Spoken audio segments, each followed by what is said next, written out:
Greetings, Bill Gerald here. I'm the Chief Energy Engineer for CalPortland, and this is Energy in Industry.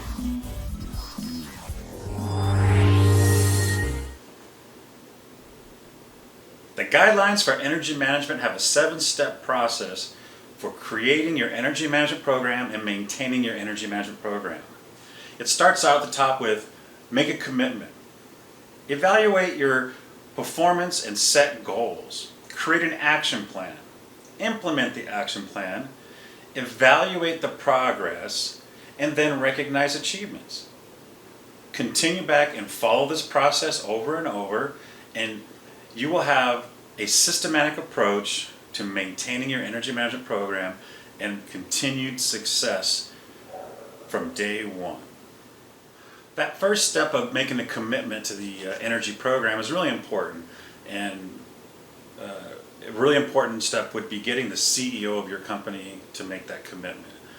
And that helps a program maintain, because if the CEO is not really into it, the employees will find an excuse to not be committed to it. So, getting that CEO's commitment is really important. It doesn't mean it should stop you from going, but eventually you need to really make sure you get that. Making a person in charge of your energy program is important. It can't be just this one big broad entity. You do want multiple people involved, but you do need somebody in charge, an energy director. In my case, Chief Energy Engineer for CalPortland. My job is to be in charge of the whole energy management program. From within that process is have an energy team. Have a wide-ranging team of people that are on board and part of your team to help implement your program and maintain the course. And part of this energy director, the chief energy engineer for me, is broadcasting and sharing information and being a champion for the energy program. That step 2 process is assessing performance. What does that mean? That means data and metrics. You need to be able to monitor your energy. If you're an energy consuming company, you got utility bills. You need to monitor those utility bills, form a tracking method, create a database. We originally had an energy spreadsheet that we were just trying to collect all that energy data as much as we can. It's crude and rudimentary, but it worked. We've now modified and modernized to a third-party company that takes all our energy utility invoices. They make the payments, and then they transcribe all the data into one location and a website so that I have access to all this energy data. So it's really important to get that energy data in one location. From that data, I can create the baselines for my operations. I can analyze all of the energy data, the consumption of our properties, and give us a chance to identify the common term low-hanging fruit and evaluate what rates we're on, making sure we're on the proper rates, and also comparing plant to plant, doing benchmarking between plants to see why plant A consumes more than plant B. So having this assessment and this ability to create visibility to your energy is really important. The next step is setting goals. Now that we have the energy data, we've assessed it, and we've made determination of benchmarking and how plants are operating, we can set some goals and give them targets to go after.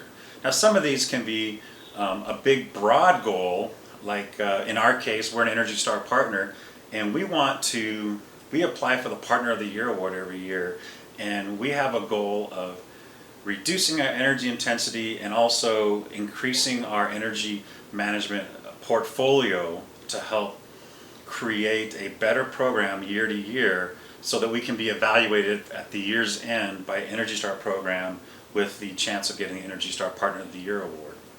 We've successfully achieved this 16 years in a row. It's a big achievement, very excited about it, and that kind of goal helps keep us motivated and moving forward.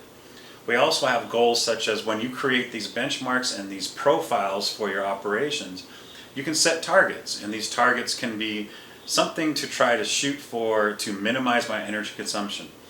Most of our properties have KPIs where we're energy per ton or energy per yard.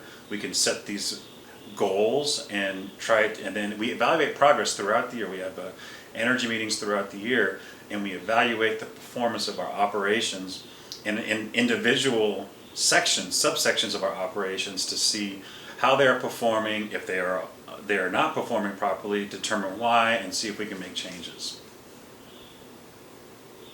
One of the other goals that we actually used was the Department of Energy has a Better Plants program, and we set a goal that we were going to reduce our energy intensity by 25% within 10 years. It seemed to be it was a big, bold assumption, and we actually achieved that goal. And we ended up having an older facility shut down and acquired a newer facility, and that energy performance change helped us to achieve that. And we were able to achieve it just last year in 2019. We were able to achieve it and become recognized by the Department of Energy for that achievement.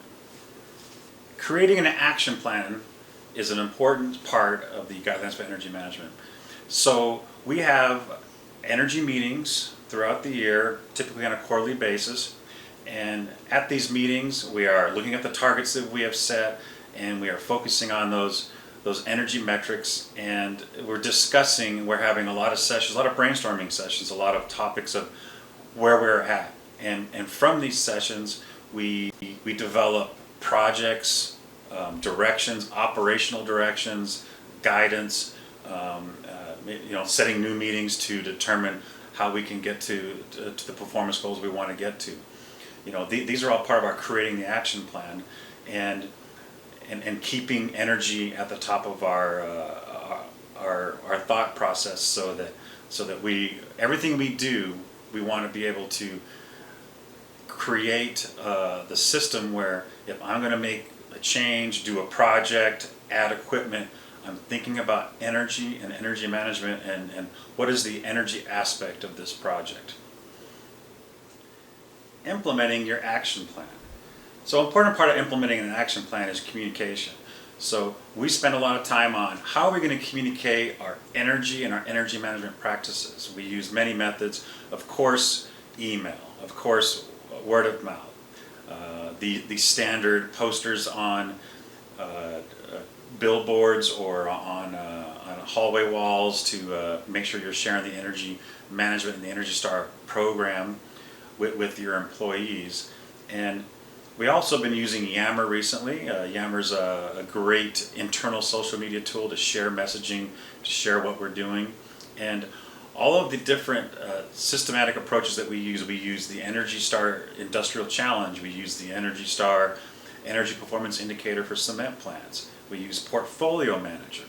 These programs and systems, then when we utilize them, then we communicate with those. There's a lot of reporting coming out of it, a lot of ability to share data information so that people can understand what we're doing and communicating to them, our process, so that now creating the motivation to want to get to the goals we created those goals. Now we're trying to communicate to them to help them get back. And because the next step is recognizing achievements, we want to communicate with them, and then when people are performing and getting to those goals, make sure you recognize individuals for their performance. You recognize facilities. We have a certified Energy Star plant, the Rito Cement Plant is Energy Star certified. When they are certified, we recognize it. We do press releases. We publicly talk about it. Social media, very proud of it. We have the assistance of outside entities like Portland Cement Association recognizing those achievements, other press conferences. And at the plant itself, we will celebrate with the plant, maybe have a plant lunch, plant barbecue, something like that, to help recognize that facility and recognize their achievement that they made and motivate them. So then, because now we're at the end of that loop, recognize an achievement, we're going to go back, assess, and set goals, and come back around again, right? So that is your 7 steps from the Guidelines for Energy Management. I hope you learned something. I think you could even use this systematic approach for many programs, but for us, energy management, and how we can get better as energy managers and how we can become a stronger company because of our energy management practices. Well, thank you very much. Thanks for listening. This has been Energy in Industry.